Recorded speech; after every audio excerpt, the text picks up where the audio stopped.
Hi, I am Veerasingam, filmmaker, Tamil film industry, India. இந்தியாவிற்கு சுதந்திரம் வாங்கி தந்தது யார் என்று கேட்டால் உலகமே சொல்லும் மகாத்மா காந்தி என்று. அது உண்மை. மகாத்மா காந்திக்கு சிறுவயதாக இருக்கின்ற பொழுது அவர் பார்த்த ஹரிச்சந்திரா என்கின்ற நாடகம்தான் அவரை அற வழியில் நிற்கச் செய்தது. அவர் உண்மையை மட்டும் பேச வேண்டும் என்கின்ற முடிவை எடுக்க வைத்தது. ஆகவே இந்திய பாரம்பரியத்தின் மிக தொன்மையான கலையாகிய நாடகக்கலைதான் சாதாரண காந்தியாக இருந்த ஒரு சிறுவனை மகாத்மா காந்தி என்கின்ற அளவிற்கு உயர வைத்தது. ஆகவே கலை என்பது மிக உன்னதமானது. உலகம் முழுவதும் கலை பலவிதமாக இருக்கிறது. ஓவியம், சிற்பம், சிலை, இசை என்று பல்வேறு விதமான ஒரு கலையில் நாடகக்கலை, அந்த நாடகக்கலையின் உச்சக்கட்ட அறிவியல் வளர்ச்சி தான் சினிமா கலை. The art of cinema, the passionate cinema. இந்த சினிமாவை கண்டுபிடித்த தாமஸ் ஆல்வா எடிசன் அதன் பிறகு அந்த சினிமாவை பயன்படுத்தி பல்வேறு விதமான வளர்ச்சிக்கு கொண்டு வந்த மிகச்சிறந்த ஆளுமைகள், இயக்குனர்கள் அனைவருமே இந்த சினிமாவிற்கு போராடி இருக்கிறார்கள். இந்த சினிமா இந்த அளவிற்கு உயர்ந்து நிற்கிறது, வானுயர உயர்ந்து நிற்கிறது என்றால் அதற்கெல்லாம் எத்தனையோ பேரின் உழைப்பு, கடினமான உழைப்பு, தியாகம், இப்படி எத்தனையோ இருக்கிறது. இலங்கையில் ஒரு இளைஞன் சினிமாவில் வர வேண்டும் என்கின்ற ஆர்வமும் துடிப்பும் மிகுந்த அந்த இளைஞன் ஒரு நாள் இலங்கையில் படப்பிடிப்பு நடந்து கொண்டிருக்கிறது என்று கேள்விப்பட்டு ஆவலோடு அந்த படப்பிடிப்பு தளத்திற்கு செல்கிறான். அவன் செல்லுகின்ற பொழுது அந்த இடத்தில் மழை பெய்து கொண்டிருக்கிறது. மழையில் நனைந்தபடி நடிகர்கள் நடித்து கொண்டிருக்கிறார்கள். அந்த இளைஞன் மிக ஆர்வத்தோடு அந்த படப்பிடிப்பை பார்த்து கொண்டிருக்கிறான். திடீரென்று ஒரு குரல் கேட்கிறது, கட் என்று. அந்த குரல் கேட்டவுடன் மழை ஓய்ந்து விடுகிறது. மழை ஓய்ந்ததும் அந்த படப்பிடிப்பை பார்த்த அந்த இளைஞன் ஆச்சரியப்படுகிறான். ஒரு குரல் கேட்டது, கட் என்று. உடனே மழை ஓய்ந்து விட்டது. திருப்பி கொஞ்ச நேரம் அங்கே நிற்கிறான் அந்த இளைஞன். எகைன் ரெயின் ஸ்டார்ட் என்று சொல்ல மழை மீண்டும் பொழிய துவங்குகிறது. நடிகர்கள் நடிக்க துவங்குகிறார்கள். இப்படி அந்த படப்பிடிப்பை பார்த்து வியந்த அந்த இளைஞன் இந்திய திரைப்பட இயக்குனர், ஒளிப்பதிவு ஆளுமை, மரியாதைக்குரிய பாலுமகேந்திரா அவர்கள். அங்கே படப்பிடிப்பு நடத்திய இயக்குனர் ஹாலிவுட் இயக்குனர் டேவிட் லீன். அந்த படம் the bridge on the river Kwai, 1957 இந்த படப்பிடிப்பு நடந்த காலம். இந்த படப்பிடிப்பை பார்த்த அந்த இளைஞன் ஒரு முடிவு செய்கிறான். ஒரு படப்பிடிப்பு, ஒரு சினிமா என்றால் அதற்கு மூலதனமாகவும் அனைத்துமாக இருப்பவர் யார் என்றால் அவர்தான் அந்த படத்தின் இயக்குனர் என்கின்ற முடிவுக்கு வருகிறான். ஒரு இயக்குனர் சொன்னால் மழை பொழிகிறது, ஒரு இயக்குனர் சொன்னால் மழை நிற்கிறது. எவ்வளவு அதிசயமானது! இந்த இடத்திற்கு நாம் வர வேண்டும் என்று அவன் அப்பொழுது முடிவு செய்கிறான். அந்த பாலுமகேந்திரா இந்தியாவிற்கு வருகிறார். புனே திரைப்பட கல்லூரியில் சேர்கிறார், படிக்கிறார். பிறகு பல்வேறு முயற்சிகளுக்கு பிறகு மீண்டும் அவருடைய சொந்த நாட்டுக்கே சென்று அவர் எடுத்த குறும்படத்தை பல பேரிடம் போட்டு காட்டுகிறார். வாய்ப்பு கேட்கிறார், கிடைக்கவில்லை. அப்பொழுதுதான் அவருக்கு ஒரு கடிதம் வருகிறது. அது என்னவென்றால், மிகச்சிறந்த இயக்குனரான, மிகச்சிறந்த படமான, சிறந்த படமான செம்மீன் இயக்குனர் அவர் புனே ஃபில்ம் இன்ஸ்டியூட்டிற்கு சென்ற பொழுது பாலுமகேந்திரா எடுத்த அந்த ப்ராஜெக்ட் ஃபில்மை பார்த்தார். பார்த்துவிட்டு வந்துவிட்டார். இப்பொழுது செம்மீனுக்கு பிறகு எடுக்கின்ற ஒரு படத்திற்காக அவரை அழைக்கிறார். பாலுமகேந்திரா என்ன நினைத்தார் என்றால், உதவியாளராக நம்மை அழைக்கிறார் என்று அவரை போய் சென்று பார்க்கிறார். அப்பொழுது அந்த இயக்குனர் சொல்கிறார், நீ தான் இந்த படத்துக்கு கேமராமேன் என்று. அந்த படம் தான் நெல்லு என்கின்ற மலையாள திரைப்படம். தன் முதல் படத்திலேயே தேசிய விருது பெறுகிறார் பாலுமகேந்திரா. நான் ஏன் பாலுமகேந்திராவை முன்னிலைப்படுத்தி முதலாக சொல்கிறேன் என்றால், நான் பாரதிராஜாவின் உதவியாளர். தமிழ் சினிமாவில் மாபெரும் புரட்சியை ஏற்படுத்தியவர் பாரதிராஜா. அதன் பிறகு அதை தொடர்ந்து பாலுமகேந்திரா, மகேந்திரன் போன்றவர்கள். ஆனாலும் பாலுமகேந்திராவிற்கு இந்திய அளவில் மிகச்சிறந்த ஒரு இடம், அழிக்க முடியாத, அசைக்க முடியாத ஒரு இடம் இருக்கிறது. அவர் சத்யஜித் ரேயை தன் குருவாக ஏற்றவர். மொழி பல்வேறாக இருக்கலாம் இந்த உலகத்தில், ஆனால் சினிமா மொழி ஒன்றே ஒன்று, செல்லுலாய்ட் லாங்குவேஜ். அதை புரிந்து கொண்டவர்கள் தான் இயக்குனர்கள். அக்கிரா குரோசோவா, டேவிட் லீன், இச்காக் போன்ற மாமேதைகள். இந்தியாவில் சாந்தாராம், குருதத் போன்ற அற்புதமான இயக்குனர்கள் இந்த இந்திய சினிமாவை வளர்த்தெடுத்தார்கள். தமிழ்நாட்டின் ஆகச்சிறந்த புரட்சி நடிகர் என்று பெயர் பெற்ற தமிழகத்தின் முதல்வராக 3 முறை இருந்தவர் டாக்டர் எம்ஜிஆர் அவர்களுடைய குருநாதர் சாந்தாராம். இப்படி எத்தனையோ இயக்குனர்கள் தங்களுடைய பங்களிப்பை இந்திய சினிமாவிற்கு தந்திருக்கிறார்கள். பாலுமகேந்திரா அவர்கள் ஒரு முறை குறிப்பிட்டார். அதாவது என்னவென்றால், நாம் எவ்வளவு சம்பாதிக்கிறோம் என்பது முக்கியமல்ல, நாம் பிடித்த வேலையை செய்கிறோம் என்பதுதான் முக்கியம். அந்த வகையில் சினிமா எனக்கு திருப்தியை தருகிறது என்று. சினிமா கலைஞன் என்பவன் ஒரு பேஷனேட் கலைஞனாக, ஆர்டிஸ்டாக தன்னை முழுவதுமாக அர்ப்பணித்து சினிமாவிற்காக தன்னையே தருகிறான், தன்னையே இழக்கிறான். 24/7.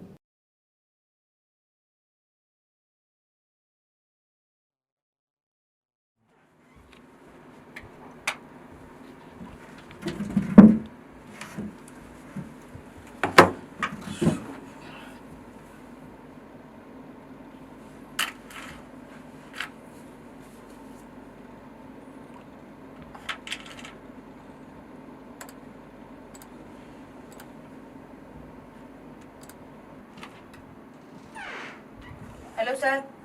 Morning. Hello, sir. Right.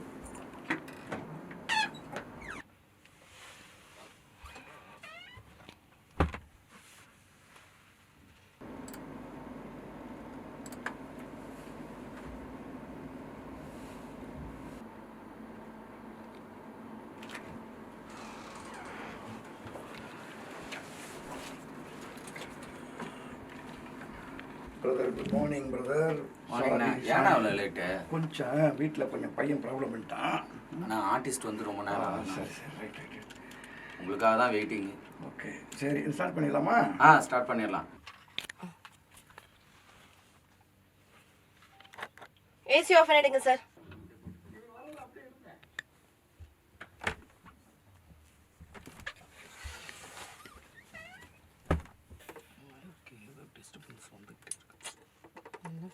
செம்மையாக ட்ரெஸ் பண்ணிட்டு வந்துட்டு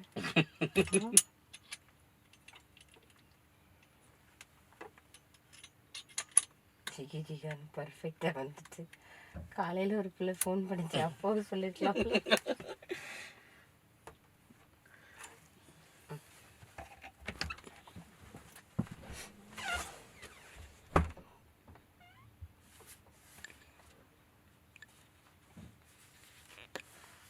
எல்லாருக்கும் வணக்கம். என் பேர் சுஜாதா. நான் ஒரு டப்பிங் ஆர்டிஸ்ட். நான் 2015 டப்பிங் ஆர்டிஸ்ட்டாக இருக்கேன்.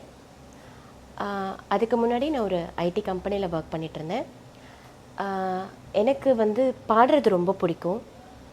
ஸோ நான் இந்த கல்யாண கச்சேரியிலலாம் பாடிட்டுருக்கேன். இப்போவும் சில ப்ரோக்ராம்ஸ்லாம் போகிறேன். இந்த டப்பிங் ஃபீல்டுக்கு எப்படி வந்தேன் அப்படின்னா, எனக்கு தெரிஞ்ச ஒரு மேடம் நான் பாடுறப்போ பார்த்தாங்க. ஸோ அவங்க என்கிட்ட ரொம்ப அழகாக பாடுற, ஸோ உனக்கு நல்ல வாய்ஸ் இருக்குது, நீ ஏன் வந்து டப்பிங் ட்ரை பண்ணக்கூடாது அப்படின்னு சொல்லி கேட்டாங்க. ஸோ எனக்கு அப்போ அது ரொம்ப புதுசாக இருந்தது. எப்படி டப்பிங்னா என்ன பண்ணுவாங்க எதுவுமே எனக்கு தெரியாது. ஸோ அப்போ அவங்க என்னை கூப்பிட்டு ஒரு சின்ன சின்ன இந்த டிவோஷ்னல் ப்ரோக்ராம்ஸ் எல்லாம் இருந்தது. அப்போ அதில் கூப்பிட்டு எப்படி பேசணும் அவங்க உட்கார வச்சு எனக்கு சொல்லி கொடுத்தாங்க. எப்படி பேசணும், எப்படி வந்து அந்த லிப்ஸிங்கோட நம்ம பேசணும், அந்த மாடுலேஷன் எப்படி பிடிக்கணும், டயலாக் எப்படி மனப்பாடம் பண்ணிக்கணும், இது எல்லாமே எனக்கு அவங்க சொல்லி கொடுத்தாங்க. டேக் போலாமா? Okay sir. பைலட் போடுங்க. போலீஸ்காரெலாம் வந்து சாரி சமந்தி, போலீஸ்லாம் வராங்க. ஆரம்பத்தில் எனக்கு கொஞ்சம் கஷ்டமாக இருந்தது. அதை நம்ம எப்படி பேசுவோம், அதை கரெக்டாக நம்ம டெலிவரி பண்ணுவோமான்னு எனக்கு கொஞ்சம் பயமாக இருந்தது. அப்புறம் போக போக அதில் எனக்கு கொஞ்சம் இன்ட்ரெஸ்ட் ஜாஸ்தியாச்சு. ஸோ என்னோடய வாய்ஸில் பேசுகிறது மட்டும் இல்லாமல் குழந்தைங்க வாய்ஸு, பாட்டி வாய்ஸு எல்லாமே கொஞ்சம் கொஞ்சமாக அப்படி ட்ரை பண்ண ஆரம்பித்தேன். ஸோ இப்போ பார்த்திங்கன்னா எனக்கு சின்ன குழந்தையிலேருந்து பாட்டியோட வாய்ஸ் வரைக்கும் என்னால் மேட்ச் பண்ணி பேச முடியும். அம்மா எனக்கு பால் வேணும், அம்மா எனக்கு பச்சிக்கம்மா, அம்மா எனக்கு சாப்பாடு வேணும். ஸோ இந்த மாதிரி பேசியிருக்கேன். அது ஒரு கார்ட்டூன் தான். இதில் நான் மெயினாக சொல்ல வர்றது என்னென்னா, எல்லாருக்கும் ஒரு தனித்திறமை இருக்குது. அந்த திறமையை வந்து இப்போ நமக்கு வந்து ஏஜ் கம்மியாகவும் இருக்கலாம், ஜாஸ்தியாகவும் இருக்கலாம். சில பேர் கம்மியான ஏஜில் வந்து கொஞ்சம் ஃபேட்டாக இருப்பாங்க, கொஞ்சம் ஏஜட் லுக்காக இருப்பாங்க. அதாவது நமக்கு டப்பிங் கொடுக்குறவங்க அதை பார்த்துட்டே ஓகே இவங்களுக்கு வந்து பெரிய வாய்ஸ் தான் செட் ஆகும், இவங்களுக்கு வந்து வேறு எந்த வாய்ஸும் செட் ஆகாதுன்னு ஒரு மைண்ட் செட்லேயே நிறைய பேர் ஒர்க் பண்ணுறாங்க. என்னோட எய்ம் என்னென்னா அதை உடைக்கணும். ஆக்சுவலி வந்து ஒருத்தரை பார்த்தோன்னே ஃபிக்ஸ் பண்ணாதீங்க. அவங்களுக்கு 2-3 ஆப்ஷன் கொடுத்து அவங்கள பேச வச்சாதான் அவங்களுக்கு என்ன திறமை இருக்குது, ஓகே இவங்களால 20 வயசுக்கும் பேச முடியும், 50 வயசுக்கும் பேச முடியுங்கிறத பேச வச்சு அவங்களுக்கான ஒரு இடத்த கொடுத்தா தான் அவங்களோட டேலண்ட்டை வெளியே கொண்டு வர முடியும். ஸோ பார்த்தோன்னே இதுதான் அப்படின்னு ஃபிக்ஸ் பண்ணிட்டா, இல்லை நீங்கள் இதுக்கு செலக்ட் ஆக மாட்டீங்கன்னு சொன்னதுமே நமக்குள்ளே ஒரு கான்ஃபிடென்ட் லெவல் நமக்கு போயிடும். ஸோ என்னோடய ஆசை அதை பிரேக் பண்ணணும். இப்போ வந்து நான் குழந்தைக்கு பேசுகிறேன், இதே வந்து இப்போது நான் மிடில் ஏஜுக்கும் பேசுவேன், சின்ன பொண்ணுக்கும் பேசுவேன், வயசான பாட்டிக்கும் பேசுவேன். ஸோ இப்போது 2 லைன் அந்த வயசான பாட்டிக்கு பேசுகிறேன். என்னப்பா தம்பி, ஏன்பா இவ்வளோ நேரம் கழித்து வந்த, சாப்பாடு எடுத்து வைக்கட்டுமா பராசா? இது நான் உங்களுக்கு ஜஸ்ட் ஒரு இதுக்கு தான் எக்ஸாம்பிள் தான் பேசினேன். லைக் நம்ம மைக்கில் பேசுகிறப்ப அது கொஞ்சம் டிஃபராக இருக்கும். ஸோ இதுதான், இதை மெயினாக இந்த ஒரு கஷ்டம் தான் எனக்கு. ஸோ நம்மளை அவசரமாக டப்பிங் கூப்பிட்றது செய்கிறது எல்லாமே வந்து அதை பார்த்தோன்னு ஃபீல் பண்ணிடுறாங்க, ஓகே இவங்களுக்கு இது தான் செட் ஆகும் செட் ஆகாதுன்னு. அதை பிரேக் பண்ணணும்னு ஆசைப்பட்றேன். திரும்பவும் அதை தான் சொல்ல விரும்புகிறேன். ஸோ என்னோடய பயணத்தை நான் உங்ககிட்ட ஷேர் பண்ணிக்கிட்டேன்.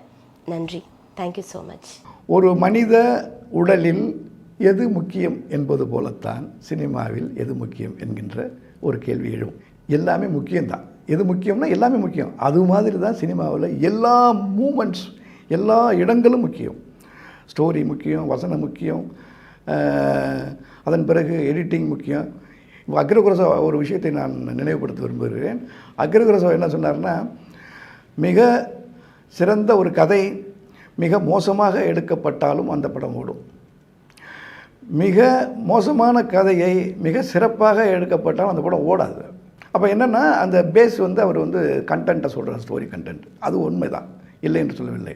ஆனால் ஒரு சுமாரான கதையை கூட அது வந்து எடிட்டிங்கில் வந்து சரி பண்ண முடியும், போஸ்ட் ப்ரொடக்ஷனில் கொண்டு வர முடியும் அப்படின்னு வந்து எங்கள் டைரக்டர், நான் I am the assistant to the great veteran director mister Bharathiraja. I am so proud of that. நானே அவர்கிட்ட வந்து ஒரு 10 படத்துக்கிட்ட ஒர்க் பண்ணியிருக்கேன், அசிஸ்டண்ட்டாக, அசோசியேட்டாக, கோ டைரக்டராக. அவர் என்ன பண்ணுவார்னா, படப்பிடிப்பிற்கு, அதாவது ஸ்டோரி டிஸ்கஷன், ஸ்டோரிக்கெல்லாம் முக்கியத்துவம் கொடுப்பாரு, படப்பிடிப்புக்கு கொடுத்து முக்கியத்துவம் கொடுப்பாரு. அதே முடிச்சுட்டு நாங்கள் இது போஸ்ட் ப்ரொடக்ஷன் வந்தால் எடிட்டிங்லேயே நாங்கள் வந்து நிறைய நாட்கள் வந்து கழிச்சிருக்கோம். எடிட்டிங் வந்து அவர் வந்து திரும்ப திரும்ப திரும்ப திரும்ப ஆர்டரை மாற்றி மாற்றி எடிட் பண்ணுவார். அது மாதிரி ஒரு விஷயத்தை நான் இங்கே சொல்ல வருகிறேன். அது எல்லாருக்குமே அறிந்த ஒன்று. அதாவது முதல் மரியாதை என்கின்ற ஒரு படம், அது தேசிய விருது பெற்ற படம். மிகச்சிறந்த தமிழ் மொழி, அதாவது regional language best film award. And கவிப்பேரரசு வைரமுத்துக்கு சிறந்த கவிஞர் என்கின்ற விருது. இந்த விருதை எல்லாம் பெற்ற அந்த படம். அந்த படத்தில் ஒரு கான்ட்ராடிக்டான ஒரு விஷயம் என்னென்னா, அந்த படம் வந்து படப்பிடிப்பு முடிந்து எடிட் முடிஞ்சு வந்து ரீரெக்கார்டிங்க்கு கொண்டு வந்து இளையராஜா சார்கிட்ட கொடுக்குறாரு. இளையராஜா சார் அந்த படத்தை பார்த்துட்டு இந்த படம் பிடிக்கலையா, என்னையா படம் எடுத்திருக்க அப்படின்னு சொல்லி இது சொல்லிட்டார். சொன்ன பிறகு வந்து சோஷியல் மீடியாவில் நிறைய பேசப்பட்டிருக்கு. ஆனால் முக்கியமான விஷயம் வந்து சொல்லப்படலை. அது யாருமே அதை நினைவு கூறலை. டைரக்டரும் நினைவு கூறலை, இளையராஜா சாரும் நினைவு கூறலை. என்னென்னா சொன்ன பிறகு அதுக்கப்புறமா ஒரு திருப்பி ரீரெக்கார்டிங் வாசிச்சார். அந்த படம் வந்து பிரமாதமாக ரீரெக்கார்டிங் வந்தது. அந்த படத்துக்கே சோல் அது வந்து மியூசிக் தான். ஏன்னா நிறைய பாடல்கள் இருக்கும், சின்ன சின்ன ஃபோக் சாங்ஸ் நிறைய இருக்கும், சிவாஜியோடைய பர்ஃபார்மன்ஸ் எல்லாம் இருந்தது. பட் என்னென்னா அந்த படம் பிடிக்கலை, நல்லா இல்லைன்னு இளையராஜா சார் சொன்ன உடனே பாரதிராஜா சார் என்ன பண்ணார்னா அதை அப்படியே எடிட்டிங் ரூமுக்கு அந்த டபுள் பாசிட்டிவை, அப்போ டபுள் பாசிட்டிவ் இப்போ டிஜிட்டல் ஃபில், அந்த டபுள் பாசிட்டிவாக கொண்டு வந்து எடிட்டிங்க்கு கொண்டு வந்துட்டு அந்த ரீல் ஆர்டரை ரீஎடிட் பண்ணி மாற்றினார். ரீல் ஆர்டரை மாற்றினார், ரீஎடிட் பண்ணார். அங்கே இருக்கக்கூடிய லேகு, இருக்கக்கூடிய விஷயங்கள், மற்ற முன்னே இருக்கக்கூடிய விஷயத்தை ஷார்ட்ஸை பின்ன தூக்கி போடுறது, பின்னால் இருக்கிறது, இப்படி வந்து ரீஎடிட் பண்ணி அதை கொண்டு போய் சேர்த்தார். ராஜா சார்கிட்ட கொண்டு போய் கொடுத்தாரு. இதை வந்து எனக்கு வந்து இது வந்து ஒரு நான் வந்து இதை டாக்குமெண்ட் பண்ணுறேன். இது ஆக்சுவலி இதை வந்து ஆவணப்படுத்துகிறேன். இதுக்கு வந்து விட்னஸ் வந்து அந்த முதல் மரியாதை படத்தில் அசிஸ்டண்ட்டாக, அதாவது ப்ரொடக்ஷன் சைடில் அசிஸ்டண்ட்டாக ஒர்க் பண்ணவர், அது மிஸ்டர் இளவரசன்னு. பின்னால் அவர் பீக்கன் கேமராமேன் சார்ட்டையும் அசிஸ்டன்ட் கேமராமேனாக இருந்து கேமராமேனாக ஆகி இப்பொழுது சிறந்த கதாபாத்திர நடிகர்கள், கேரக்டர் ஆர்டிஸ்டாக அவர் இருக்கிறாரு. அவர் சொன்ன விஷயம் இது. அதாவது இளையராஜா வந்து படம் பிடிக்கலன்னு சொல்லிட்டாயா அப்படின்னு சொல்லிட்டு வந்து அதை ரீஎடிட் பண்ணி அந்த ஆர்டரை மாற்றி கொண்டு போய் கொடுத்தாரு. ஸோ ஒரு படத்தின் வெற்றியை எடிட்டிங்லையும் தீர்மானிக்க முடியும் என்று காண்பித்தவர் பாரதிராஜா, த கிரேட் எடிட்டர். அதாவது பாரதிராஜா த கிரேட் டைரக்டர் அப்படின்னு எல்லாருக்கும் தெரியும். அவர் கிரேட் எடிட்டர், எம்ஜிஆர் மாதிரி. அவர் எம்ஜிஆரும் அப்படி தான். பெஸ்ட் ஃபில்ம், அதாவது அவருடைய படத்தில் வந்து அவர் கமர்ஷியல் ஃபில்ம் பண்ணுறவர். எம்ஜிஆர் வந்து எம்ஜிஆருடைய குரு வந்து சாந்தாராம், நான் சொல்லியிருக்கிறேன். அவர் நடித்த ஒரு இந்தி படம் தோ ஆங்கன் பாரா ஹாத், அந்த படத்தை வந்து மொழி மாற்றம் செய்து தமிழில் பல்லாண்டு வாழ்க என்று எடுத்தார் எம்ஜிஆர். அந்த படம் இங்கே மிகப்பெரிய வெற்றியை அடைந்தது. அதாவது தமிழ் ஃபில்ம் இண்டஸ்ட்ரியில் பெஸ்ட் எடிட்டிங் நாலேஜ் உள்ள ஆளுமைகள் எம்ஜிஆருக்கு பிறகு பாரதிராஜா என்பதை நான் இங்கே பதிவு செய்ய விரும்புகிறேன். இன்னொரு விஷயம் இன்னொரு விஷயத்தையும் சொல்கிறேன். எடிட்டிங்கில் வந்து கிழக்கு சீமையில் நான் அசிஸ்டன்ட் டைரக்டர் ஒர்க் பண்ண படம். கிழக்கு சீமையில் வந்துட்டு வேற ஒரு கிளைமேக்ஸ், அதாவது விஜயகுமாரே இறப்பார், அண்ணன் தங்கச்சி கதை. அது விஜயகுமார் இறந்து போகிற மாதிரி இருக்கும். அப்புறமா எடிட்டிங்கில் பார்த்துட்டு திருப்பி ரீஷூட் பண்ணணும்னு சொல்லிட்டு ஷெட்யூல் போட்டார். அந்த ரீஷூட்டில் ஒரே ஒரு ஷாட்டை மட்டும் மாற்றி எடுத்தார். அந்த ஒரு ஷாட்டை கொண்டு வந்து மாற்றி போட்டு அந்த நெப்போலியன் வில்லன் வந்து விஜயகுமாரை வெட்ட வரும்போது அதை திரும்பி பார்த்து அப்படி கீழே குனிவார். அந்த அருவா போய் உடனே வந்து ராதிகா கழுத்தில் வந்து படும். ராதிகா வெட்டுப்பட்டு இறந்து போவாங்க. ஒரே ஷாட்டில் படத்தின் மொத்த வீச்சையும் மாற்றியவர் இயக்குனர் இமயம் Bharathiraja. It's very proud of Tamil film industry. வணக்கம், நான் டிஎஸ்ஆர் சுபாஷ், திரைப்பட படத்தொகுப்பாளர், எழுத்தாளர் மற்றும் பத்திரிகையாளர். மனிதகுல கண்டுபிடிப்புகளிலேயே மிகவும் பெருமைப்படக்கூடிய, வியக்கக்கூடிய ஒரு படைப்பு எது என்றால் அது சினிமா. ஐம்புலங்களையும் அடக்கி ஆளும் தன்மை கொண்டது சினிமா. அதாவது பார்த்திங்கன்னா, பாடல்களை கேட்கிறோம், அதேபோல் நாடகங்களை கேட்கிறோம், பார்க்கிறோம், சிந்திக்கிறோம். இப்படி ஒன்று ஒன்றா நீங்கள் பார்த்திங்கன்னா, திரைப்படம் நம்மை பாதிப்பை ஏற்படுத்துகிறது, நம்மளை சிந்திக்க வைக்கிறது, அதை பற்றி பேச வைக்கிறது, அதை நம்மளால் உணர வைக்கிறது, நம் காதுகளில் கேட்க வைக்கிறது, நம் கண்களில் பார்க்க வைக்கிறது. இந்த சினிமா பல பேருடைய தியாகத்தால் வந்தது. இந்தியாவை பொறுத்தவரைக்கும் தாதா சாஹிப், அதாவது வந்து ஒரு சினிமாங்கிறத ஒரு தொழிலாக கருதப்படாத ஒரு சூழலில் அதை மக்களிடம் கொண்டு செல்வதற்காகவே தன்னுடைய சொத்துக்களை இழந்து கடனாளியாகி தலைமறைவாகி, இந்தியாவை பொறுத்தவரைக்கும் முதல் தயாரிப்பாளரே வந்து நம்ம அவரை தான் சொல்லணும். அவருடைய மனைவியுடைய நகைகளெல்லாம் அடமானம் வைத்து தான் அவர் ஜெர்மனிக்கு போய் இதற்கான பொருட்கள் எல்லாம் அவர் வாங்கியதாக சொல்லப்படுகிறது. அப்படின்னா இந்த கலையை நம்ம கொண்டு வந்த முதல் தயாரிப்பாளரே வந்து நகையை அடமானம் வைத்திருக்கிறார், வீடு வாசல் இழந்திருக்கிறார், குடும்பத்தை இழந்திருக்கிறார், தலைமறைவாக வாழ்ந்திருக்கிறார். அவர் திரைப்படத்தை உருவாக்குவதை விட இந்த திரைப்படம் என்பதை மக்களுக்கு காட்டுவதற்காக அவர் செலவு செய்ததும் அதற்காக அலைந்ததும் அதிகம் என்று சொல்லப்படுகிறது. தமிழ் சினிமாவில் தென்னகத்தில் நமக்கு சினிமாவை அறிமுகப்படுத்தியவர், அரியலூரில் இந்த இதில் திருச்சியினுடைய அந்த ரயில்வே தொழிலாளியாக இருக்கக்கூடியவர் சாமிக்கண்ணு வின்சென்ட். அங்கே பொன்மலை ரயில்வே ஸ்டேஷனில் அவர் வந்து ஒரு ரயில்வே பணியாளராக வேலை செய்து கொண்டிருக்கும் பொழுது டத்துங்கிற வெளிநாட்டவர் வந்து இந்த கேமராவை படச்சுவர்களிலேயும் கொண்டு வந்து இங்கு அறிமுகப்படுத்துவதற்காக, காட்சிப்படுத்துவதற்காக தென்னிந்தியாவிற்கு அவர் வந்தார். அவர் வந்து இதை காட்சிப்படுத்தும் போது கலையின் மீது மிகவும் ஆர்வமாக இருந்தவர் சாமிக்கண்ணு வின்சென்ட். அந்த சாமிக்கண்ணு வின்சென்ட் அவரை ரயில்வே ஸ்டேஷனில் ரிசீவ் பண்ணி அவருக்கு தேவையான உதவிகள்லாம் செய்துட்டு இருக்கும் பொழுது அந்த வெளிநாடை சேர்ந்த அந்த ஜெர்மனிலேருந்து வந்த அவருக்கு திடீர்னு இங்கே வந்து இந்த கிளைமேட்டு இந்த இது செட் ஆகாமல் அவர் ரொம்ப சிக்காயிட்டார்.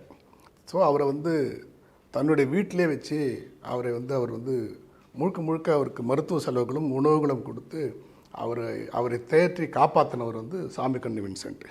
அப்படி இருக்கும்பொழுது ஒரு கட்டத்தில் நம்ம உயிரோடு போய் நம்மளுடைய நாட்டுக்கு சேர்ந்தால் போதும் அப்படிங்கிற ஒரு நிலை அவருக்கு ஏற்பட்டுச்சு. அப்போ அவர் என்ன பண்ணார், இவ்வளோத்தையும் நம்ம எடுத்துகிட்டு போனோம், ஊருக்கு போனோம், கையில் காசு இல்லை, அவருக்கு இப்போ ஊருக்கு போய் சேர்கிறதுக்கு தேவை 1000 ரூபாய் அப்படின்னு வச்சுக்கோம். அப்போ அவர் சாமிக்கண்ணு வின்சென்ட் கிட்ட சொல்கிறாரு, இதையெல்லாம் வைத்து கொண்டு எனக்கு யாராவது 1000 ரூபாய் கொடுத்தாங்கன்னா நான் உயிரோடு ஊருக்கு போய் சேர்ந்துருவேன், இல்லை இங்கேயே இறந்துருவேன் அப்படின்னு சொல்லி சொல்கிறாரு. அவர் உடனே என்ன பண்ணுறாரு, அவருடைய குடும்பத்தார், அவருடைய நண்பர்கள் எல்லார்ட்டையும் வந்து சொல்கிறாரு, இந்த மாதிரி ஒரு சூழல் இப்படி இருக்குது, இவரை உயிரோடு அனுப்பணும், அதே சமயத்தில் இவ்வளோ இதெல்லாம் வந்து நமக்கு வாங்கிறதுக்கு வாய்ப்பு இல்லை, ஆனால் இந்த விலை கொடுத்தாருன்னா அவர் கொடுத்துட்றேன்னு சொல்கிறாரு. அதனால் இதை வந்து நான் வாங்கணும்னு ஆசைப்பட்றேன், அதுக்கு நீங்கள் எல்லோரும் எனக்கு ஒத்துழைப்பு தரணும் அப்படின்னு சொல்கிறாரு. இப்போ சாமிக்கண்ணு வின்சென்ட்டு ஊர் பூரா சொந்தக்காரங்க நண்பர்கள் எல்லாத்தையும் கடன் வாங்குறது மட்டும் இல்லாமல் தனக்கு வருமானம் வரக்கூடிய ஒரு அரசு பணியே அவர் இழக்க வேண்டிய ஒரு சூழல் வருது. இதற்கும் குடும்பத்தினர் வந்து அவருக்கு ஒத்துழைப்பு கொடுத்தார்கள். அப்படி அந்த பொருளை அவர் வாங்கினார். இதில் சாமிக்கண்ணு வின்சென்ட் இதை வாங்கினதில் நமக்கு என்ன பெரிய பெருமை அப்படின்னு சொன்னால், முதலாக பாமரனும் பார்க்க வேண்டும் என்பதற்காக அதை டூரிங் டாக்கீஸுக்கு கொண்டு வந்தார். சினிமா என்பது இன்றைக்கி சாதாரண ஒரு ரிஷாக்காரன்லேருந்து எல்லாருக்கும் ஒரு சினிமாங்கிற ஒரு கலை போய் சென்றடைஞ்சுது அப்படின்னு சொன்னால், அதில் முன்னாடி தர டிக்கெட் இருக்கலாம், பால்கனி இருக்கலாம், அது பின்னாடி. ஆனாலும் எல்லோரும் சேர்ந்து ஒரே சினிமா தான் பார்த்தாங்க. அவர் ஊர் ஊராக போனதுனால அது பேர் டூரிங் டாக்கீஸ் என்று பெயர் வந்து, அதற்கப்புறம் அதை நிலையாக ஒரு இடத்துல வச்சு அந்த கொட்டகை ஏற்படுத்தி இருட்டு ஏற்படுத்தி பண்ணாங்க. இந்த சினிமா எப்படி நாடகங்கள் பார்க்குறோமோ அதுபோல் ஒரு நிலையான ஒரு இடத்துல கேமராவை வைத்து அதற்கு முன்பு எல்லாரும் நடித்து கொண்டிருந்தார்கள். அதற்கப்புறம்தான் கேமரா வந்து மூமெண்ட்டுங்கிற ஒரு விஷயத்துக்கு வந்துச்சு. பிடபிள்யூ கிரிஃப்த் முதலாக க்ளோஸ்அப் ஷாட் எடுத்தவர் அவர் தான். க்ளோஸ்அப் ஷாட், மிட் ஷாட், ஒருத்தன் காலில் ஒரு முள் குத்திக்குதுன்னா அந்த கால் தனியாக, கை தனியாக, இப்படி முதலாக காட்சிப்படுத்தியவர் கிரிஃப்த். அதாவது வந்து நடிகர்களை முழுசாக எடுக்காமல் அவங்கள துண்டு துண்டாக எடுத்திருக்கீங்க, தலை தனியாக கால் தனியாக எடுத்திருக்கிறீங்க, இது மிக கொடூரமாக இருக்குது, ஏதோ ஒரு கொலவெறியோடு இருக்குது அப்படின்னு பழியை போட்டு தயாரிப்பாளர்கள் கிரிஃப்த்தை நீக்கினாங்க. அதன் பிறகு அந்த டெக்னாலஜியை புரிய வைப்பதற்காக அவர் பட்டப்பாடு கொஞ்சம் நெஞ்சம் கிடையாது. இன்றைக்கி நம்ம சொல்கிறோம், டிஸ்கஷன்னு சொல்கிறோம், இந்த டிஸ்கஷனுங்கிறது உருவானதே 50s தான். அதுக்கு பேர் டிஸ்கஷன் கிடையாது. இதுக்கு ஒரு முழு வடிவம் கொடுத்தவர் யார் அப்படின்னு பார்த்தீங்கன்னா அக்கிரா குருசாவா. அதுக்கு அவர் வைத்த பெயர் கில் மை டார்லிங். நான் மிகவும் நேசித்து உருவாக்கப்பட்ட செதுக்கப்பட்ட அவருடைய ஸ்கிரிப்ட் அதை உங்கள் முன்னாடி கொடுக்குறாரு. நீங்கள் அதை பால் பண்ணுங்கள், நீங்கள் அதில் என்னன்னு சொல்லுங்கள் அப்படின்னு. அப்போது அவர் ஃபுல்லாக சொன்ன உடனே அவங்கவுங்க சிலர் ஒப்பீனியன் சொல்லுவாங்க. அதுக்கு அவர் கன்வின்ஸ் ஆகிறதில்ல. இன்னொரு நாள் சொல்லுவார். அந்த நாள் அதெல்லாம் கரெக்ட் பண்ணி அதை திருப்பி சொல்லுவார். அவங்க அக்செப்ட் பண்ணுறதுக்கு அதை சரி பண்ணுவார். சில விஷயங்களில் இல்லை இது கிடையாது, இது இப்படி தான் இருக்கணும் அப்படின்னு ஃபைட் பண்ணி அதில் மாற்ற முடியாதுன்னு சொல்லி பண்ணார். இப்படி த கில் மை டார்லிங் அப்படிங்கிறனுடைய அடுத்த டெவலப்மெண்ட்டு தான் நம்ம இன்றைக்கி டிஸ்கஷன் அப்படிங்கிற ஒரு விஷயத்துக்கு வந்துச்சு. இந்த டிஸ்கஷனுடைய விஷயங்களில் நம்ம ஒரு முக்கியமான ஐக்கானாக பார்க்க வேண்டியவர் யாருன்னு சொன்னால் இயக்குனர் பாரதி ராஜா சார். நாங்களாம் சின்ன வயசில் படம் பார்க்கும்போது கதை இலாக்கா அப்படின்னு ஒரு டைட்டில் கார்டு வரும். அதாவது ஸ்டோரி டிபார்ட்மெண்ட், கதை இலாக்கான்னு. அப்போ எனக்கு ஆச்சரியமாக இருக்குது, அது என்ன கதை இலாக்கா அப்படின்னு. கதை ஒருத்தர் தானே எழுதுவாங்க அப்படின்னு நமக்கு தெரியும். ஆனால் கதை இலாக்கான்னு போடுறாங்களே அப்படின்னா பின்னால் அதை தெரிஞ்சுக்கிட்டேன். நான் அசிஸ்டன்ட் டைரக்டராக அதை ஒர்க் பண்ணும் பொழுது நான் அந்த தகவலை தெரிஞ்சுக்கிட்டேன். என்னதுன்னா ஸ்டோரி டிஸ்கஷன் அப்படின்னு. அந்த ஸ்டோரி டிஸ்கஷன் இந்த பெரும்பாலும் என்னென்னா தேவர் ஃபிலிம்ஸில் தான் தேவர் ஸ்டோரி டிஸ்கஷனுக்கு ஆட்களை நியமித்து அவர்களை பேசி ஒவ்வொருத்தவங்களும் டிஸ்கஸ் பண்ணி அந்த கதையை செதுக்கி திரைக்கதை ஆக்கி வசனம் வேறு ஒரு எழுத சொல்லி அப்புறம் படப்பிடிப்புக்கு செல்வார். அது எதுக்குன்னா மிக அதாவது வெரி பர்ஃபெக்ட் அந்த இன்ஃப்ராஸ்ட்ரக்சர்னு சொல்லுவாங்க இல்லையா, அந்த மாதிரி ஒரு மிக நுட்பமாக வரையறுக்கப்பட்ட ஒரு திரைக்கதையோட வசனத்தோட படப்பிடிப்புக்கு செல்வது. அங்கே எந்த குழப்பமும் இல்லாமல் படப்பிடிப்பை நடத்திவிட்டு வருவதற்காகத்தான் அந்த ஸ்டோரி டிஸ்கஷன் என்று வைத்தார்கள். அதில் பாலச்சந்தர் சார் பேசிக்கலாகவே ஸ்கிரிப்ட் ரைட்டர், ட்ராமா நிறைய சமூக புரட்சி உள்ள நாடகங்களை அவர் எழுதினார், அதை டைரக்ட் பண்ணார். அதனால் அவருக்கு பர்ஃபெக்டாக ஸ்கிரிப்டை ஃபைனலைஸ் பண்ணிடுவார். ஒரு படப்பிடிப்புக்கு போகிறதுக்கு முன்னாடி ஒரு புத்தகமாக அதை போட்டுருவார் ஸ்கிரிப்டை, அதில் எந்த மாற்றமும் இருக்காது. அதன் பிறகு தான் அவர் படப்பிடிப்புக்கு செல்வார். ஆனால் 75-26களுக்கு பிறகு இயக்குனர் பாரதி ராஜா வருகைக்கு பிறகு அது தடையை தான் அதை உடைத்தெறியப்பட்டது. எப்படின்னா எப்படி வேணாலும் படம் எடுக்கலாம் அப்படின்னு அவர் ஒரு எமோஷ்னலாக ஒரு சின்ன நாட்டு கிடைச்சா கூட போதும், கேமரா தூக்கிக்கிட்டு போயிடுவார். போய் அங்கே இருக்கக்கூடிய இயற்கை காட்சிகளை, பறவைகள் பறப்பதை, அலைகள் அடிப்பதை, தென்றல் காற்றை, இப்படியெல்லாம் படம் எடுத்து மாண்டாஜ் ஷார்ட்ஸ் மூலமாக அவர் ஸ்டோரி பண்ணுவார். எடிட்டிங்கில் அவர் ஒரு பெஸ்ட் எடிட்டர் கூட. இப்போ இந்த ஸ்டோரி டிஸ்கஷனை அவர் ஆரம்பித்தது பாரதி ராஜா தான். பாரதி ராஜாவுடைய ஆஸ்தான எழுத்தாளர்கள், writers R Selvaraj, P Kalaimani, Kalaignanam, K Bhagyaraj, Manivannan, Manobala, Vedham Pudhithu Kannan, Rathnakumar, K Rajeshwar, இப்படி எத்தனையோ எழுத்தாளர்கள் அவருக்கு கதை எழுதியிருக்கிறார்கள். அவர்களையெல்லாம் வைத்துக்கொண்டு மற்றவர்களையும் சேர்த்துக்கொள்வார். சித்ரா லட்சுமணன், இப்படி போன்ற அவருக்கு மிக நெருக்கமானவர்கள். பஞ்சு அருணாசலம், மிகப்பெரிய தயாரிப்பாளர், இசைஞானி இளையராஜாவை தமிழ் சினிமாவிற்கு அறிமுகப்படுத்தியவர். அவர் ஒரு அற்புதமான ஒரு பாடலாசிரியர். கண்ணதாசனிடம் அவர் உதவியாளராக இருந்து அதன் பிறகு தயாரிப்பாளராகி பாடலாசிரியராகவும் தயாரிப்பாளராகவும் கதைவசன கர்த்தாவாகவும் அவர் இயங்கினார். இவர்களெல்லாம் வைத்து அவர் திரைக்கதை விவாதம் செய்து சினிமாவை எடுப்பார் அவர் டைரக்டர்.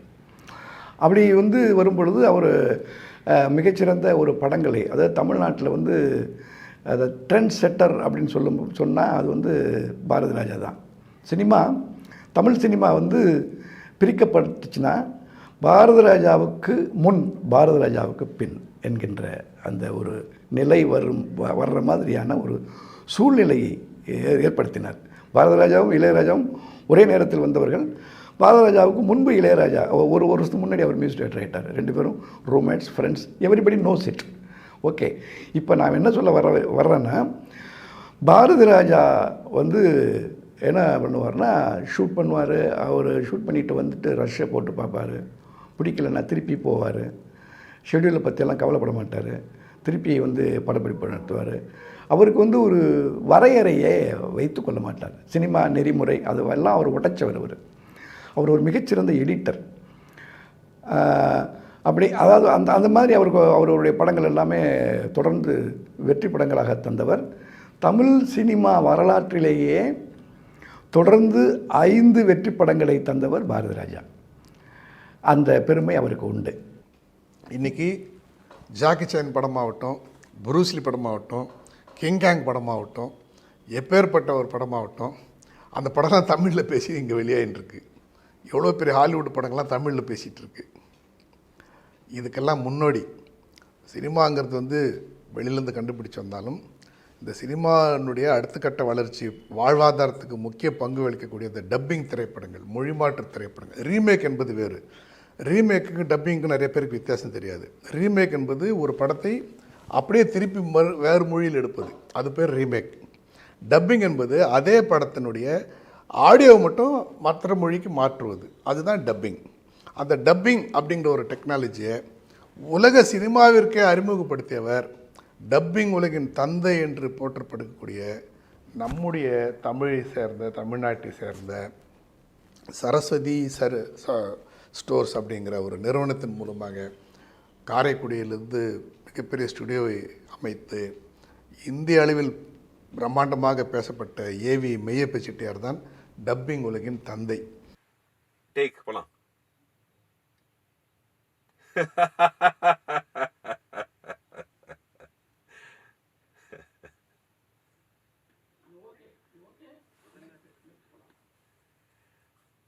ஒன் மோர் ப்ளே பண்ணுங்க ப்ளீஸ்.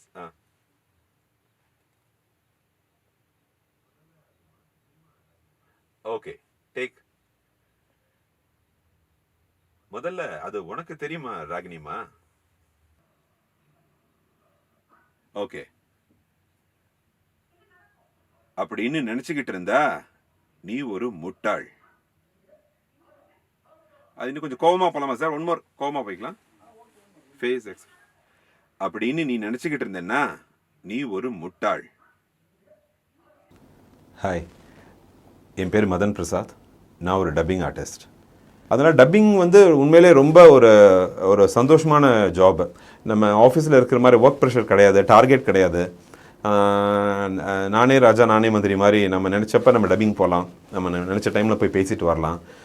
ஒரு ஃப்ரீடம் இருக்குது. ஒரு என்ன சொல்கிறது, நம்ம நினச்ச விஷயத்தை நம்ம பண்ணலாம். இன்னொன்று இதில் வந்து அவ்வளோ ஒரு ஜாப் சாட்டிஸ்ஃபேக்ஷன் கிடைக்கும். கொஞ்சம் கொஞ்சமாக என்னோடய பேரும் இண்டஸ்ட்ரியில் ஓரளவுக்கு தெரிய ஆரம்பிச்சிருச்சு. படங்களும் நான் போன வருஷம் கிட்டத்தட்ட ஒரு 6-7 படம் கிட்டத்தட்ட நான் பேசிட்டேன். இப்போ அடுத்தது நம்ம கமல் சார், சங்கர் சார் ஒரு படம் ரிலீஸ் ஆக போகிறது ஜூனில். அதுலேயும் ஒரு சில சீன்ஸ் நான் இந்தியன் 2ல் நான் பேசியிருக்கேன். அது ரொம்ப சந்தோஷமான விஷயம் எனக்கு. இசைஞானி இளையராஜா தன்னுடைய வரலாற்று சுவடுகள் அப்படின்னு ஒரு தலைப்பில் தமிழ் தினத்தந்தி, தமிழ் பேப்பரில் தினத்தந்தி பத்திரிகைக்கு வந்து ஒரு வரலாற்று சுவடுகள்னு சொல்லிட்டு ஒரு இன்டர்வியூ, அதாவது ரெகுலராக ரைட்டப் பண்ணியிருந்தார், தினமும் வரும். அந்த வரலாற்று சுவடுகளில் வந்து என்ன சொல்லியிருந்தாருன்னா, அதிகமாக பாரதிராஜா சாரை பற்றி தான் அவர் பதிவு பண்ணியிருந்தார். அவருடைய வாழ்க்கையும் சொல்லியிருந்தார்.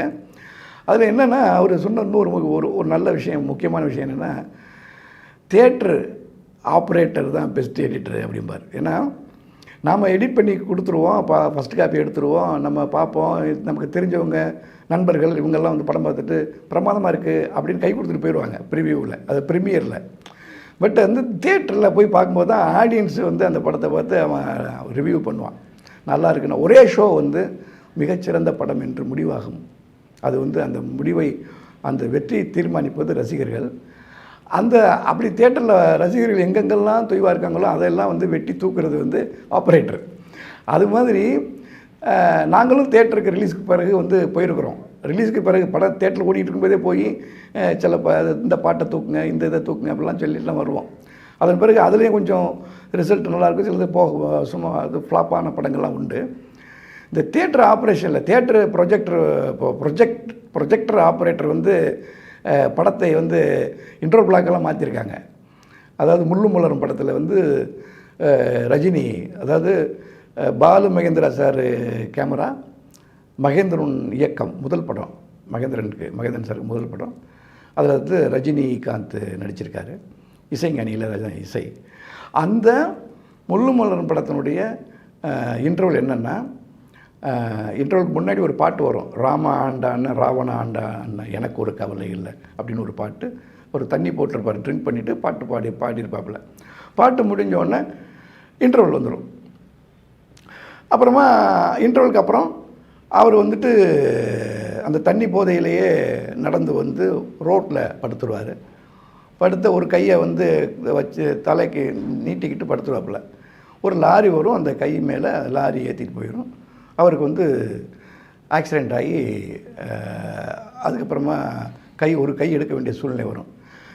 இயக்குனர் இமயம் பாரதிராஜா வந்து தன்னுடைய முதல் படத்திலேயே இன்னைக்கு உலக நாயகன் கமல்ஹாசனை வந்து கோவணம் கட்டி நடிக்க வச்சாரோ, அது மாதிரி மகேந்திரன் அவர்கள் ரஜினிகாந்தை ஒரு கை இல்லாத ஒரு ஷாலை மட்டும் ஷோல்டரில் போட்டு எடுத்துருப்பாப்புல. இப்படி போகும் அந்த படம். ஆனால் அந்த படத்தை வந்து இளையராஜா வந்து ரீரெக்கார்டிங் பண்ணும்போது சொல்லியிருக்காரு. அதாவது என்னென்னா, இது வந்து அந்த கை ஆக்சிடெண்ட் ஆகிறதோட நீங்கள் இன்டர்வல் விட்டால் நல்லாயிருக்குமே அப்படின்னு. இல்லை, அது வந்து ஆடியன்ஸ் வந்து இதாகிடுவாங்க அப்படிங்கிற மாதிரி ஏதோ சொல்லியிருக்காங்க. ஆனால் படம் ரிலீஸ் ஆகி போனால் எல்லா தேட்டர்லேயும் அந்த இன்டர்வல் பிளாக்கை மாற்றிட்டாங்க. அதாவது கையில் வந்து லாரி ஏறுற காட்சியோட இன்டர்வல் விட்டு படத்தை வந்து தியேட்டர் ஆப்ரேட்டர் எடிட் பண்ணி மாற்றப்பட்ட படம் அது. அதை தன்னுடைய வரலாற்று சுவடுகளில் இசைஞானி இளையராஜா வந்து பதிவு பண்ணியிருக்காரு. இன்னொரு முக்கியமான பாயிண்ட்டு, எடிட்டிங் என்பது எவ்வளவு ஒரு அற்புதமான கலை சினிமாவில். அதுக்கு வந்து ஏவிஎம் ப்ரொடக்ஷன்ஸ் வந்து எம்எஸ் விஸ்வநாதன் அவர்களையும் இசைஞானி இளையராஜா அவர்களையும் இணைந்து பணியாற்ற வைத்த அந்த படம், இசையில் மியூசிக் பண்ண வச்ச படம் மெல்ல திறந்தது கதவு. ஆர் சுந்தரராஜன் அதை வந்து டைரக்ட் பண்ணார். அதில் மோகன், அமலா போன்ற அன்னைக்கு இருக்கக்கூடிய முன்னணி நட்சத்திரங்கள் நடித்தாங்க. அந்த படம் அப்படி தான். இது எப்படின்னா, ஃபஸ்ட் ஹாஃபு செகண்ட் ஹாஃபு ரெண்டு பாதி இருக்கும் இல்லையா. அப்போ வந்து படம் ரிலீஸ் ஆகுது. படம் ரிலீஸ் ஆன ஒரு வாரம் ஆகுது. படம் வந்து சுமாராக இருக்குது. பாட்டெல்லாம் பயங்கரமாக இருக்குது, பிரமாதமாக இருக்குது, சூப்பர் ஹிட் சாங்ஸ். நான் எம்எஸ்வி அண்ட் இளையராஜா காம்பினேஷன், அவ்வளோ அருமையான பாட்டு இருக்குது. ஆடியன்ஸுக்கு போகிறான், அவனுக்கு ஏதோ அவங்களுக்கு ஒரு மாதிரி ஏதோ ஒன்று அதில் குறையுதுங்கிற மாதிரி, படம் சுமாராக இருக்குங்கிற மாதிரி இருக்கும்பொழுது தியேட்டர் ஆப்ரேட்டர் என்ன பண்ணான்னா, படத்தை டைட்டில் முடிஞ்ச உடனே என்ன பண்ண, ஃபஸ்ட் ஹாஃபை வந்து தூக்கி செகண்ட் ஹாஃபை மாற்றிட்டான். செகண்ட் ஹாஃபை கொண்டு வந்து ஃபஸ்ட் ஹாஃபை மாற்றினான். இது வந்து உலக சினிமாவிலேயே எங்கும் நடக்காத ஒரு அற்புதமான ஒரு விஷயம், அதிசயமான விஷயம். இந்திய சினிமாவில் இது நடந்திருக்கான்னு தெரியல. அதாவது ஒரு சினிமா தியேட்டருக்கு செல்லுது, ஒரு வாரம் ஓடுது. அது ஒரு வாரம் ஓடும்போது அது சுமாராக இருக்குது. ப்ரொஜெக்ட் ஆப்ரேட்டர் பார்க்குறான். அவனுக்கு உள்ள யோசனையில் என்ன பண்ணுறான்னா, ஃபஸ்ட் ஹாஃபை அப்படியே ஷிஃப்ட் பண்ணுறான். ஃபஸ்ட் ஹாஃபை செகண்ட் ஹாஃபாகவும் செகண்ட் ஹாஃபை ஃபஸ்ட் ஹாஃபாகவும் மாற்றி போட்டால் ஒரு வாரத்துக்கு அப்புறம் படம் பிக்கப் ஆகுது. சூப்பர் டூப்பர் ஹிட் ஆச்சு படம்.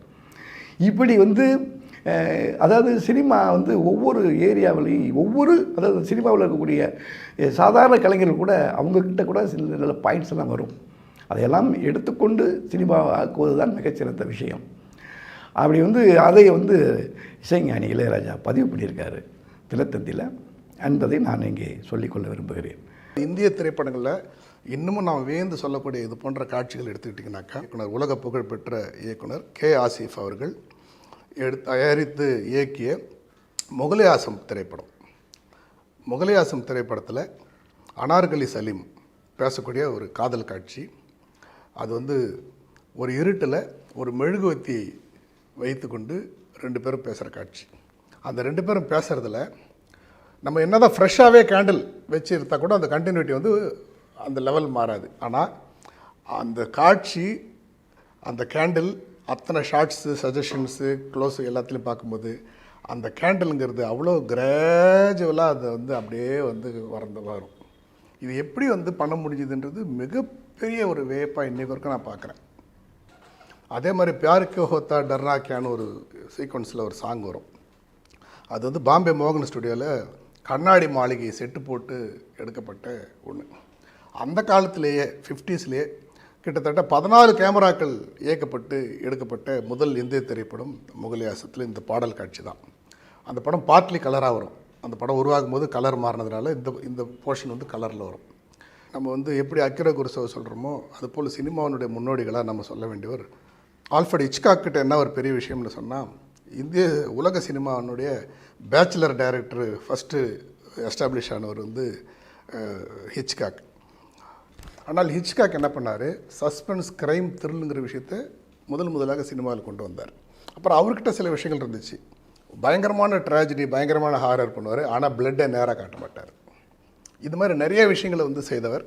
அதே மாதிரி அவர் வந்து என்ன பண்ணாருன்னா, midrange shots, aerial view shots, point of view shots, இது போன்ற பல ஷாட்ஸுகளை சினிமாவிற்கு, உலக சினிமாவிற்கு தந்தவர் ஹிச்காக்.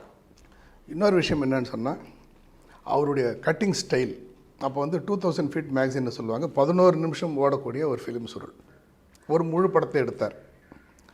அப்போது ஒரு ஷாட் வந்து 11 நிமிடம், ஒரு 11 நிமிஷம் அந்த அந்த 2000 அடி அந்த ஃபிலிம் ஷூட் பண்ணி அந்த ஷாட்டோட அந்த அந்த க்ளோஸ் பண்ணக்கூடிய அந்த கடைசி ஷாட்டு ஒரு டைனிங் டேபிளில் சாப்பிட்டு இருக்கும்போது அங்கே இருக்க ஒரு ஒரு ஒரு பவுலில் முட்டைலாம் வச்சுருப்பாங்க. அந்த முட்டையில் போய் அப்படியே அந்த ஷாட்டு முடியும். அடுத்த மேக்சின் அடுத்த ஷாட் ஸ்டார்ட் பண்ணுறது ஒருத்தரோட ஒயிட் கோட்லேருந்து அப்படியே பின்னாடி வரும். அப்போ இந்த முட்டையிலேருந்து அதை அப்படி கட் பண்ணும்போது எங்கே கட் பண்ணாங்கன்னே தெரியாது. இப்படி ஒரு டெக்னாலஜியை வந்து ஹிச்காக் பண்ணார். அப்போ வந்து உங்களுக்கு பார்த்திங்கன்னா முழு படமும் ஒரே காட்சியில் எடுக்கப்பட்ட போல அவர் ட்ரை பண்ணியிருப்பார். லண்டன் சிட்டி தன்னுடைய வழக்கமான வாழ்க்கை துவங்கி போய்கிட்டு இருக்கு. அப்பொழுது ஒரு சிறுவன் வந்து ஸ்கூல் போயிட்டுருக்கான். அந்த நேரத்தில் பார்த்திங்கன்னா ஒரு தகவல் வருது, ஒரு நியூஸ் வருது. அந்த நியூஸ் வந்தவுடனே அந்த நியூஸை கேட்ட பிறகு அங்கே இருக்கக்கூடிய கடைகள் சாத்தப்படுகிறது, ஷட்டர் இறக்கப்படுகிறது, இப்படி வந்து பஸ்ஸெல்லாம் நிறுத்துகிறாங்க. இதை பார்த்தோன்னே ஒரு பரபரப்பு ஏற்படுத்தோடனே அங்கே எல்லாமே மாற்றம், அந்த மாற்றத்தை பார்த்தோன்னா அந்த பையன் ஏன் பள்ளிக்கூடத்துக்கு லீவ் விட்டுறாங்க. நியூஸ் அந்த மாதிரி வந்திருக்கு, ஸ்கூலெல்லாம் பள்ளிகள் விடுமுறை, அலுவலகம் விடுமுறை அப்படின்னு. இந்த செய்தியை கேட்டோன்னே அந்த சிறுவன் வந்து என்ன விஷயமோ ஒருத்தர்கிட்ட கேட்குறான். அப்போ அவர் என்ன சொல்கிறாருன்னா, இந்தியாவில் மகாத்மா காந்தியை ஒருவர் சுட்டு கொன்று விட்டார், அதனால் இங்கே வந்து விடுமுறை. இந்தியாவில் மகாத்மா காந்தின்றார், காந்தியை யாரோ ஒருத்தவங்க சுட்டுட்டாங்க, அதுக்கு ஏன் இங்கே விடுமுறை அப்படின்னு கேட்குறான். இல்லை, அவர் வந்து அதாவது ஃபாதர் ஆஃப் த நேஷன், இந்தியாவின் தேசத்தந்தை, இந்தியாவினுடைய சுதந்திரத்திற்கு அரும்பாடுபட்டவர், அதனால் வந்து இங்கே நம்ம லீவ் விடுறோம். இன்னும் சொல்ல போனால் பிரிட்டிஷ் ஏகாதிபத்தியம், அந்த பிரிட்டிஷ் வல்லரசு தான் நம்மளை ஆண்டது, இந்தியாவை ஆண்டது. அந்த பிரிட்டிஷ் அரசாங்கம் வந்து மகாத்மா காந்தி டெத்துக்கு வந்து லீவ் விட்டுருக்காங்க அப்படின்னு கேட்ட அந்த செய்தி அந்த சிறுவனை வந்து ஆச்சரியப்பட வைத்தது. அதன் பிறகு அந்த சிறுவன் காந்தியை பற்றியான செய்திகளை தொடர்ந்து கவனிக்க ஆரம்பித்தான், படிக்க ஆரம்பித்தான். அவனை படித்து முடிக்கிறான், ஃபில்ம் இண்டஸ்ட்ரியை வந்து சூஸ் பண்ணி இந்தியாவிற்கு வந்து காந்தியை பற்றியான அனைத்து விஷயங்களை எல்லாம் சேகரித்து பிறகு அவர் ஒரு படத்தை எடுக்கிறார், காந்தி என்கின்ற படம். அந்த சிறுவன் தான் அட்டன்பரோ என்கின்ற ஒரு டைரக்டர். 1980களில் வந்த அந்த படம் ஹாலிவுட்டில் 7 ஆஸ்கார் கிட்டத்தட்ட, ஐ திங்க் ஸோ 7 ஆஸ்கார் விருதுகளை அது பெற்றது. மிகச்சிறந்த ஒரு ஆட்டோபயோகிராஃபி ஃபில்ம். அந்த படத்தை இதுவரைக்கும் எந்த ஆட்டோபயோகிராஃபி அப்படின்னா காந்தி தான், அதை மிஞ்சுவதற்கு இதுவரைக்கும் இல்லை. உமார் முத்தார்னு ஒரு படமும் வந்தது, காந்தி அளவுக்கு அந்த அது உமார் முத்தார் மிகச்சிறந்த படம், தி பெஸ்ட் ஃபில்ம்.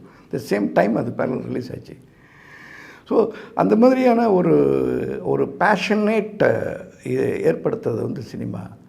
அந்த சினிமா வந்து ஒரு சாதாரண ஒரு விஷயம் அல்ல. மக்கள்கிட்ட சினிமா பல விஷயங்களை கொண்டு செல்கிறது. இந்த சமூகம் வளருவதற்கு, இந்த சமூகம் விழிப்புணர்ச்சி அடைவதற்கு, இந்த சமூகத்தில் மாற்றம் பெறுவதற்கு சினிமா ஒரு மாபெரும் பங்களிக்கிறது.